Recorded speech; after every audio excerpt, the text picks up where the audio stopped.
The Conservation League is a policy and advocacy group, and we fight every day for our natural resources.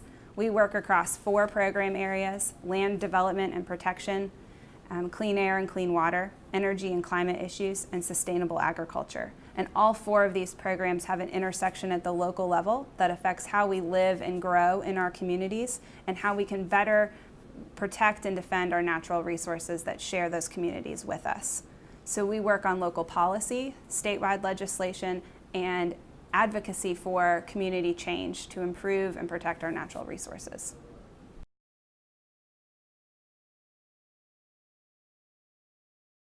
South Carolina is a wonderful place to live, and it's attractive to a lot of new people. So a lot of the issues we deal with have to do with the intersection of the human and the natural environment. And how can we accommodate new growth and accommodate existing businesses while also protecting our natural resources and making sure that we grow and live in a way that is respectful of those resources, whether that is making sure we have access to clean water, access to local food, and that farmers are supported in their local agricultural endeavors, that we have access to clean energy and access to good and safe development, and then the complementary land protection resources enveloping our developed areas.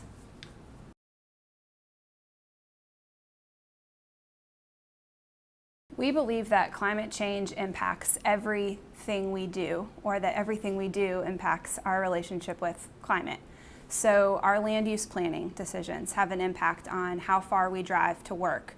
Our protection of farming resources and agricultural resources have an impact on how far our food has to travel to get to us and our ability to grow food locally. The types of energy we use, whether our homes and buildings are energy efficient or whether we can rely on renewable energy, has an impact on our climate. And then our access to clean air and clean water and some of the public health concerns related to climate change also intersects with our programmatic work.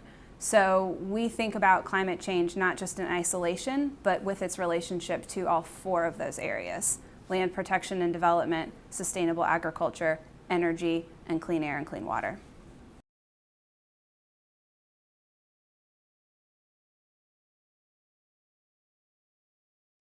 That's a great question, and I think the root of community advocacy is relationships and the ability to build trust over time. So to your question about how we get out into communities, we rely on community advocates and we build relationships with those people and build trust over time and become a reliable, trustworthy resource for communities. And that allows for 2-way feedback so that we can learn what matters to the community at stake, and that the community can learn what matters to us, and we can work together in a meaningful way. So another way we get out into communities is by having regional offices. Our headquarters is in Charleston, but we work in Georgetown and Beaufort as well, which gives us a very local focus to the work that we do.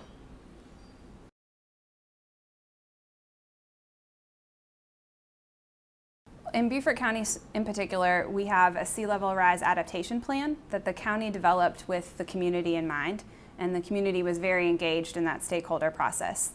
They ranked steps that you can take to address climate change and to make your community more resilient, such as prioritizing protection of high-risk areas, involving the community in education, investing in a transfer of development rights process so that you can transfer development rights from the high-risk areas to the safe areas with respect to rising seas, to invest in setbacks and beachfront retreat. Those are some tools that Beaufort County has prescribed, and I think that because they've been community-driven, there's an ownership over those tools and hopefully an ownership over those outcomes. Other places we've been successful is with that same type of local touch. So looking at the city of Beaufort and the town of Port Royal, looking at the local impacts there.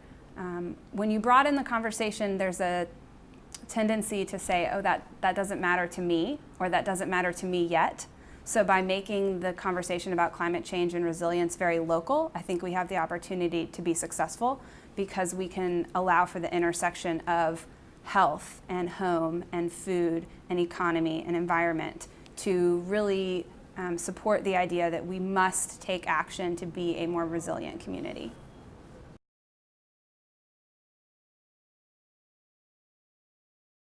two steps that we can take in the near term have to deal with mitigation.